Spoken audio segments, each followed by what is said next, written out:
अस्सलामुअलैकुम, welcome to पाकिज़ा kitchen. कैसे हैं आप तमाम लोग? उम्मीद करती हूँ खैरियत से होंगे। तो आज मैं आपके लिए लेके आई हूँ चिकन की एक बहुत ही स्पेशल रेसिपी। जब कभी मेहमानों ने आना होता है और हमें झटपट रेसिपीज़ बनानी होती है तो सबसे बेस्ट रेसिपी है सीख कबाब। बनाएंगे आज हम चिकन के, क्योंकि बीफ के बनाने में टाइम लगता है लेकिन चिकन के झटपट बन जाते हैं और बहुत मज़े के बनते हैं।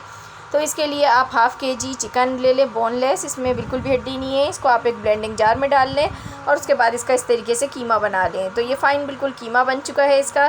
तो इसको एक बर्तन में हम निकाल लेंगे। मोटा कीमा मत बनाइएगा, बिल्कुल ऐसा ही आपने कीमा बनाना है। तो यहाँ मैंने इसको एक बर्तन में निकाल लिया है। अब इसके अंदर मैंने 2 डबल रोटी के स्लाइसेस थे तो उनको मैंने ग्राइंड कर लिया है। तो ये ताज़ा ही स्लाइसेस हैं, आप चाहें तो ब्रेड क्रम्स भी यूज़ कर सकते हैं।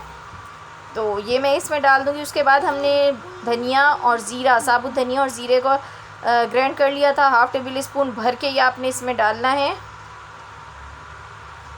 तो ये मैंने इसमें डाल दिया। इसके बाद रेड चिली जाएगी इसके अंदर। हाफ़ टेबल स्पून से थोड़ी सी मैंने कम रखी है।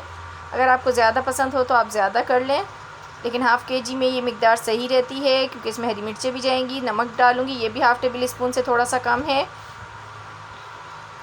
हल्दी जाएगी 1/4 चम्मच। और इसके बाद हम एक जार लेंगे ब्लेंडिंग, उसमें प्याज ले लेंगे। आधी प्याज है यहाँ पर, तो इस तरीके से कट कर लें। उसमें हरा धनिया भी डाल लें और हाफ़ गड्डी फिर हरी मिर्चें डाल लें, 3 से 4 अदद। और ये सामान डालने के बाद आप इसको ग्राइंड कर लें थोड़ा सा। अब इसके अंदर जो मैंने पहले ही कीमा पीस के रखा था वो डाल दूँगी ताकि वो अच्छी तरह इसमें मिक्स हो जाए।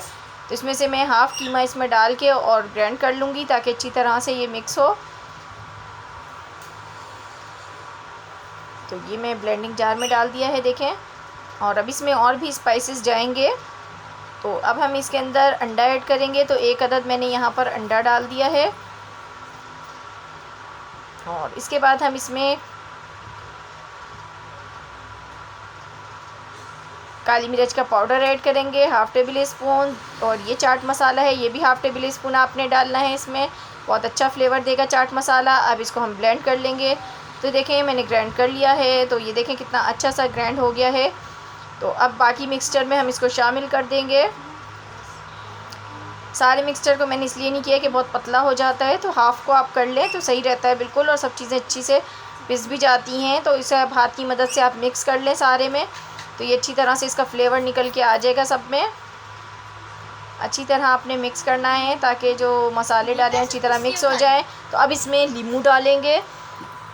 तो यहाँ मैं 3 नींबू का रस इसमें डालूँगी। नींबू के रस से बड़ा अच्छा फ्लेवर आता है, तो ये ज़रूर डालिएगा, सीख कबाब में बहुत अच्छे लगते हैं। तो इसको डालने के बाद मिक्स करें और मिक्स करने के बाद आप इसको रेस्ट के लिए रख दें 5 से 10 मिनट।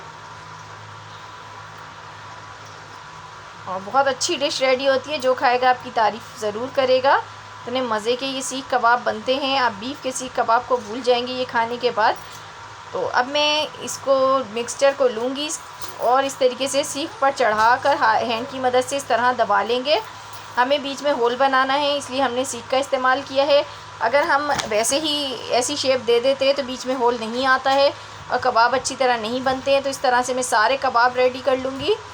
तो बीच से पकाने के लिए ज़रूरी है। अब हमने एक तवा ले लिया है और उसके ऊपर हमने ऑयल डाल दिया है। तो हम इसको शैलो फ्राई करेंगे, फुल फ्राई नहीं करना है कबाबों को। इस ऑयल को हमें गरम करना है और बहुत तेज़ गरम मत कीजिएगा, कबाब डालते ही वो जल जाएंगे, अंदर से नहीं पकेंगे। तो अब मैं इसके ऊपर सारे कबाब डाल देती हूँ। जब एक तरफ से ये थोड़ा सा पक जाएंगे, कलर चेंज करेंगे, तो मैं साइडें टर्न करती रहूँगी। इस तरीके से साइडें टर्न करके आपने इसको मुकम्मल तौर पे पका लेना है। तो ये देखें हल्का हल्का सा कलर चेंज होने लगा, तो मैंने इसको टर्न किया है इस तरीके से, देखें। तो ये बिल्कुल अब जो है रेडी हो गए। मैं इनको निकाल लेती हूँ। तो मैंने इनको निकाल लिया है। अब हम एक कोयला लेंगे और यहाँ पर हम इसका धुआं देंगे, धुआंदार ज़बरदस्त। तो इसमें जो धुएं की खुशबू आएगी तो ये बारबेक्यू बन जाएंगे सीख कबाब। तो आपको बिल्कुल फ़र्क महसूस नहीं होगा कि आपने ये गीठी पे बनाए हैं या वैसे बनाए हैं। तो ये देखें मैंने धुआं दे दिया है। जब तक धुआं ख़त्म ना हो ढक्कन मत खोलें। उसके बाद आप एक प्लेट को जो है डेकोरेट कर लें और उसके अंदर रख दीजिए सीख कबाब। तो ये देखिए मज़ेदार से सीख कबाब बन के रेडी हो चुके हैं। जो कि खाने में भी बहुत मज़े के हैं। अगर रेसिपी पसंद आई हो तो लाइक एंड शेयर ज़रूर कीजिएगा। मिलूँगी नेक्स्ट वीडियो में, तब तक के लिए खुदा हाफिज़।